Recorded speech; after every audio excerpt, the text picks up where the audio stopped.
প্রদান করা হচ্ছে মাওলানা মোহাম্মদ নাইম শেখ, পিতা মোহাম্মদ হুমায়ুন মোল্লা, খানারপাড়, থানা, জেলা গোপালগঞ্জ। এরপরে যে ছেলেটিকে পাগড়ি প্রদান করা হচ্ছে মাওলানা মোহাম্মদ রজব আলী, পিতা মোহাম্মদ তরিকুল ইসলাম, গ্রাম দক্ষিণ নলামারা, থানা নড়াগাঁ। পিতা মোহাম্মদ হুসাইন মোল্লা, গ্রাম কুলিয়া, থানা পসনা দাঁড়িয়ালা, মোল্লাহাট, বাগেরহাট।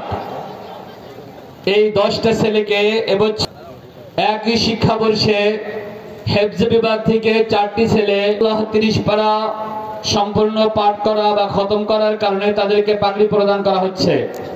1 নম্বরে যে ছেলেটিকে পাগড়ি প্রদান করা হচ্ছে হানিফ শেখ, পিতা রাসেল শেখ, পেড়ুলি, কালিয়া, নড়াইল।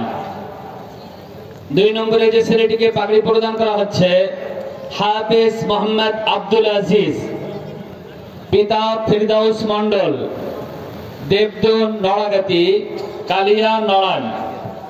3 নম্বর হাফেজ তানফিজুর রহমান মিনহাজ, পিতা মুফতি মিজানুর রহমান, গ্রাম তারিনিবাস, থানা চৌগাছা, যশোর। পিতা আনিসুর রহমান, গ্রাম নড়াগাতি, থানা কালিয়া, জেলা নড়াইল। আপনারা সকলেই জানেন অত্র প্রতিষ্ঠান বিফাকুল মাদারিসিল কওমি মাদ্রাসা শিক্ষা বোর্ড গহরডাঙ্গা এর আওতাধীন একটা মাদ্রাসা।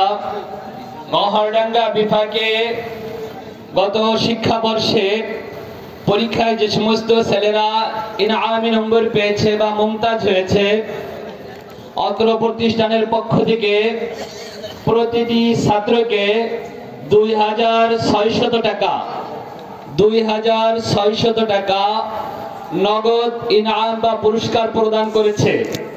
সাথে সাথে প্রতিষ্ঠানের পক্ষ থেকে তাদের